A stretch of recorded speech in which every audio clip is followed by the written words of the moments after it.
বর্দি, শুনতে পাচ্ছ না রাজু কাঁদছে? সেই তখন থেকে রান্নাঘরে কি যে করছে।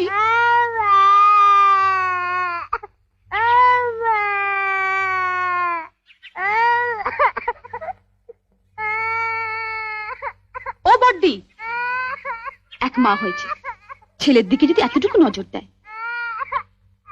কি হলো?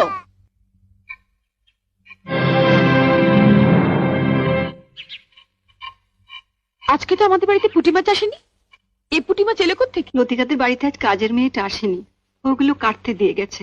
ওর নাকি আজ ঠাকুরপো এসেছে, সে নাকি পুঁটি মাছ খেতে খুব ভালোবাসে।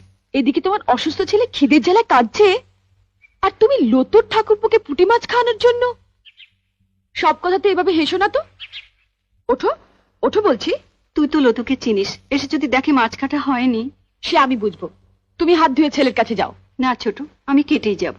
তোমার অসুস্থ ছেলে দিব্যি বর্দি, এর পরেও যদি তুমি একটা মাছও বটিতে ছোঁয়াও, তাহলে তুমি জানবে তোমার ছেলের গলায় বটি বসালে।